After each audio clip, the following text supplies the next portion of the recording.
What are the odds that a single man could stand at the heart of both Hiroshima and Nagasaki and live to tell the tale? But how did he survive what should have been unsurvivable?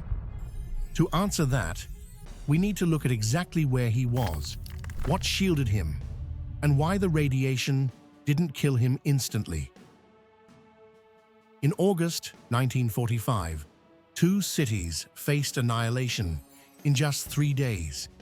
At the very center of it all was one ordinary man with an extraordinary fate.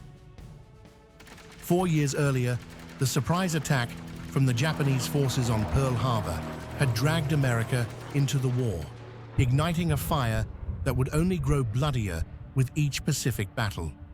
By mid-1945, Japan showed no signs of surrender, and American leaders feared an invasion could cost millions of lives. So they turned to a new and devastating weapon, the atomic bomb, to shock Japan into ending the war once and for all. Tsutomu Yamaguchi was a 29-year-old engineer. On August 6th, he was in Hiroshima for a business trip. As he walked to the shipyard that morning, he saw a bomber flying right above his head.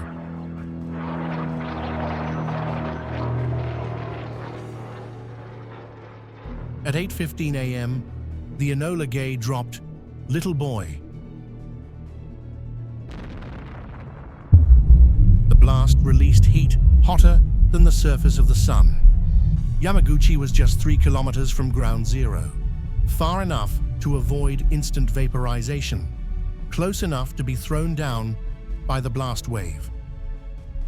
His eardrums ruptured, his skin burned. Around him, 70,000 lives were extinguished instantly, but somehow he survived. The key? He wasn't in the open. When the blinding light appeared, he instinctively dove into a ditch and shielded his face. That split-second action likely saved his eyes from blindness and his body from deeper burns. Within 1 to 2 kilometers of the blast, the chance of survival was almost zero. But beyond 3 kilometers, buildings, hills, even terrain could deflect enough energy to make survival barely possible. Through ash and silence, Yamaguchi found other survivors. Together, they spent a night in a city that was no longer a city. That night, Yamaguchi endured radiation exposure. But radiation sickness works in doses. The closer you are, the higher your risk. He was burned, yes, but not close enough for a lethal dose to strike instantly. The next day, injured and in shock, he boarded a train. Destination: his hometown, Nagasaki. Against all odds, he returned home. He told his wife and boss what he had just witnessed, the sky turning into fire. But no one could imagine what was coming next. On August 9th, at 11:02 a.m., as Yamaguchi was at work, describing Hiroshima to his colleagues, another blinding light filled the sky. This time, it was Nagasaki. Once again, walls collapsed, glass rained down. Yamaguchi was hurled to the ground. Again. The second atomic bomb had detonated just 3 kilometers away. This time, he was in an office. Thick concrete walls absorbed much of the blast. Once again, luck and environment, not invincibility, saved him. Would you believe this if you didn't know it was documented? Let me know in the comments. Could anyone be this unlucky or this resilient? Glass tore into his body, but his burns were not fatal. Radiation levels in Nagasaki also varied dramatically because of hills and valleys.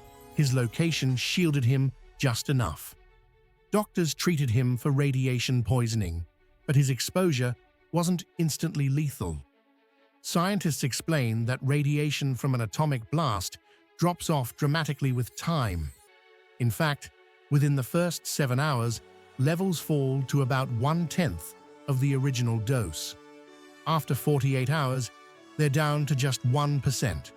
That meant Yamaguchi, injured but alive, had a window of survival.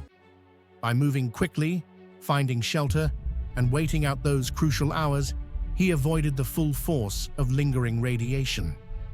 His survival wasn't just luck, it was physics, timing, and instinct colliding. Burned, deafened, poisoned by radiation, Yamaguchi survived both infernos. But survival was just the beginning of his fight. He became a teacher and later a voice against nuclear weapons. He wasn't a superhero. He was an ordinary man who survived because of where he stood, how he reacted, and sheer probability. He lived to 93, officially recognized as the only man to survive both atomic bombs, proof that even in humanity's darkest hour, survival and hope can endure. If this story blew your mind, subscribe for more unbelievable true tales. Because sometimes, knowing how survival happens might just save lives.